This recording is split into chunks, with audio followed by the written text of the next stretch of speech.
So last week I drove up to LA to meet up with one of the photography homies at Shot with 360 on Instagram. Check him out if you don't already. Check him out.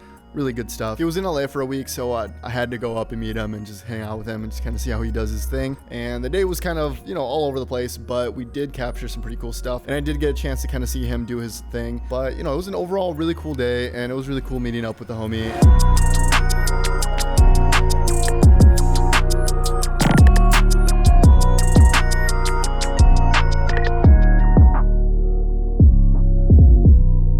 So last week I drove up to LA to meet up with one of the photography homies at Shot with 360 on Instagram. Check him out if you don't already. When he told me he was coming to LA, I made sure to plan out a day when we were going to be able to kind of hang out and do some photos together and just kind of see each other work. And that day was the 17th, and that's the day I drove up, and I was planning on vlogging the entire day, except I missed the part where I actually sit down and talk to the camera and tell the camera what's going on. And that's why I'm doing this as a voiceover type of deal. I did vlog a little bit. I did capture some of the day, but we were just really tight on time, and there was just a lot going on, and LA traffic sucks. So some things got delayed on my end, and the day was kind of, all over the place, but we did capture some pretty cool stuff. And I did get a chance to kind of see him do his thing. I didn't really shoot too much just because, there was a time crunch, and I was trying to film to get some behind the scenes footage, which I did get, so you guys stick around for that. But it was an overall really cool day, and it was really cool meeting up with the homie, and he will be back in May. So next time he's here, I'm gonna try and get a really cool video made. But nonetheless, let me just tell you guys how the day went and why collaborations are very important for your creative process. The day started off pretty normally. I always wake up pretty early. I like waking up early. I like seeing the sunrise because it just makes it feel like I'm not wasting any of the daylight. So I woke up early and I packed up all the gear that I was gonna need for the shoot up in LA. Today I'm heading up to LA. I'm gonna be meeting up with one of the online homies for the first time. We're gonna do a couple of shoots together. I wanna get some content of that, some behind the scenes, all that jazz. And yeah, I'm gonna bring you guys along. And when I travel, I like to pack things that I probably won't use, but I want to have just in case. I know it's not a good habit, especially because I have a really small backpack, but I try to fit as much stuff as I can. This shoot, I brought up 3 of my cameras. I brought up actually 4. I brought up the vlog camera. I brought up my A7 III. I brought up 2 film cameras. One was the Nikon N50 and the other one was a point and shoot Olympus. I did end up finishing one of the rolls. I just haven't gotten it developed yet. But those are the cameras that I brought up with me. I was planning on shooting a lot more, but like I said, time was just on a crunch. So it kind of just went with it. Kind of went with the flow. But when I got everything packed up, I drove, got some gas, and I just ripped it up to LA. I hit some traffic on the way up to LA, as always. And, now that things are getting back to normal, traffic is just starting to get worse and worse, which kind of sucks. But I made it up to LA. We got some breakfast beforehand.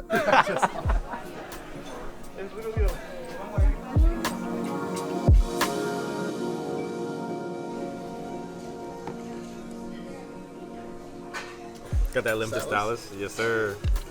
Yes, sir. Oh, he got it. We were supposed to shoot with another photographer too, but his car broke down. So Diego, if you're watching this, get your battery fixed, bro. We miss you. Once we got some breakfast, we headed to the first location, except before we went to the first location, my debit card stopped working and I had to sit there and call the bank 4 times to get it to work while everyone else was already at the location because I didn't want to slow anyone down. Finally fixed it, and then I got to the location. At the location, when I tell you that this is the coolest house I've ever been in, I am not lying that this is the coolest house I've ever been in.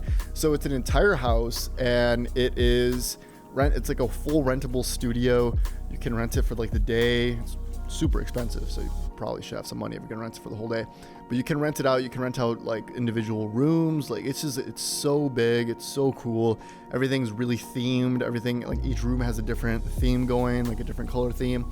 And it's just a really cool place. The of the place will be somewhere on the screen and in the description below. Go check them out if you're in the LA area. I got to the location. I took 10 minutes looking around just because it was such a cool place. Once I got situated and got done looking at the place and being in awe, 360 was already starting to shoot. He had one of the models fully ready to go when I got there, and they just kind of were shooting already. So I kind of just snuck in, got some BTS, and took a couple of pics here and there. But again, I just, I didn't really want to take a ton of pictures because, one, I don't really like doing daylight kind of photography. I don't like doing daylight photography, and 2, it's just very themed, and I just don't really like doing super themed set designed photography. So I did take a couple of pictures, which I thought were, they were decent. They were They're nothing special, you know, they aren't going on my portfolio or anything. But he was putting in work. So this is where 360 thrives. This is where he just kind of, you know, he gets in the zone, and I got to see him do his work, and he got some really, really dope photos. You getting some film shots with the Olympus stylus? Yes, sir. Sound.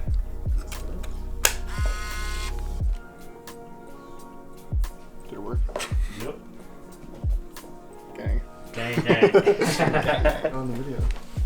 Yes, sir. European House, LA.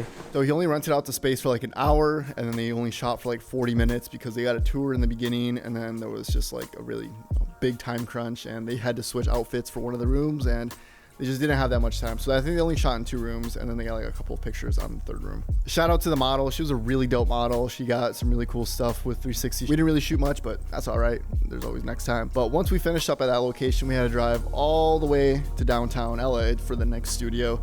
And this is where I got kind of caught in traffic, and you know, I ended up getting there a little bit late, but then everyone else got caught in traffic, and then it was just kind of a disaster from that point. So we had originally scheduled the studio for 2 hours, but the models got caught up in traffic, and I got caught up in traffic, and everyone just got caught up in traffic. So by the time we got there, we had like 30, it was already like 30 minutes in, and then there was some other stuff that happened, so the models didn't get there till like super late. So by the time everything was ready to go and we were ready to shoot, we only had 30 minutes left in the studio, which really sucked. 360 gave me a little tour of the place because I had just gotten there. First off, you know, I love gold, you know, so we're gonna go. From MTV Cribs. I know.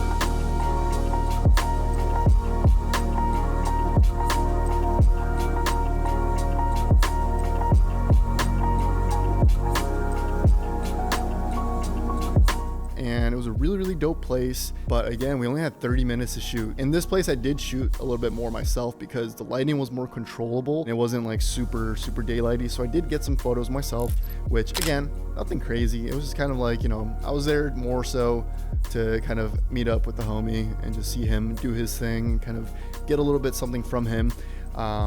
And just kind of sneak some pics in here and there, but mostly just kind of see him work. I like seeing how other people work, and I'll explain that at the end of the video and why that's good for your creative process. The model ended up extending the period that we could shoot in the studio for about 30 extra minutes, but you know, at the end of it, we only got like an hour of shooting when we were originally supposed to get 2 because, you know, LA traffic sucks and it's a bad day altogether. So our shooting time was limited to about 2 hours for the entire day, which is usually what I spend on like a single photo shoot. So anyways, we wrapped up the shoot, said our goodbyes. I drove back home, and it was a pretty cool day nonetheless. I didn't get that many cool photos, but 360 did. Check him out. Check out his Instagram. Check out the models. Check out, you know, all the homies.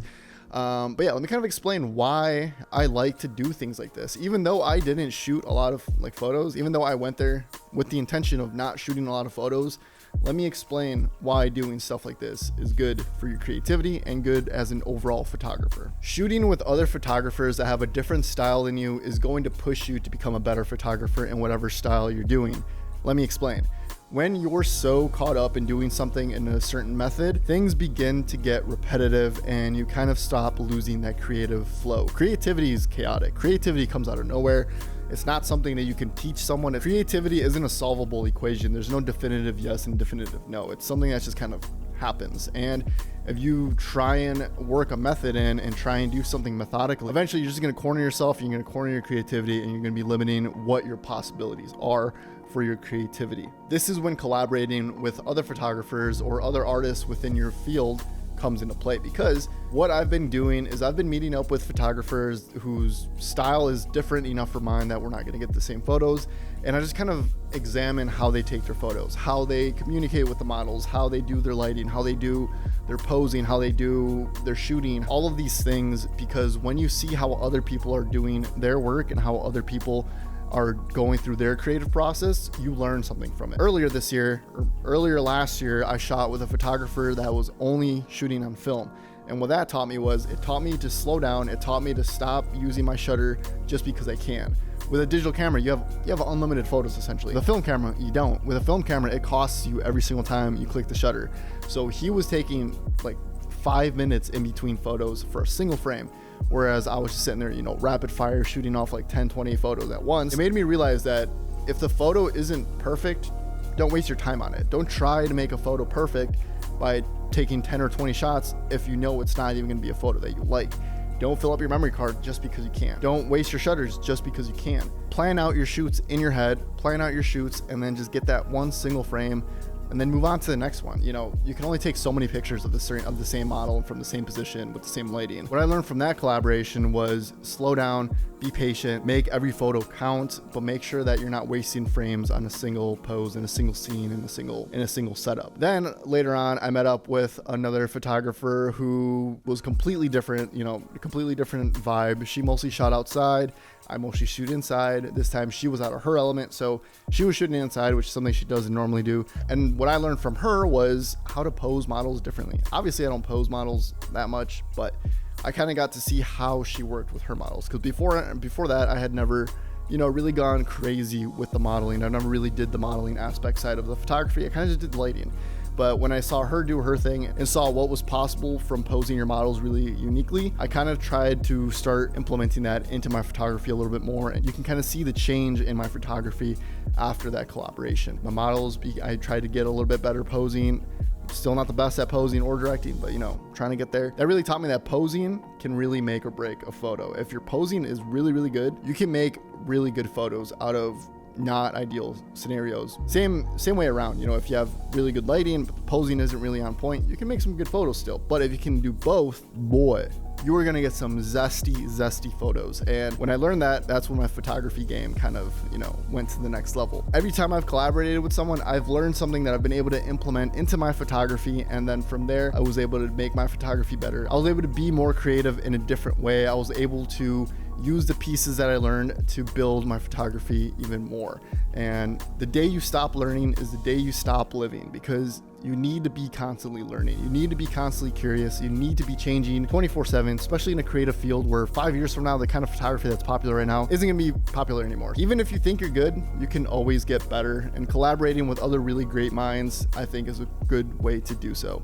Moral of the story is, collaborations are good. I enjoyed my time up in LA. I'm actually going to be going up to LA pretty soon to meet up with another really talented photographer. This is a collaboration I've been really trying to pull through with for a while now. Really talented artist, really talented photographer. Can't wait to meet her. Can't wait to get some content for you guys.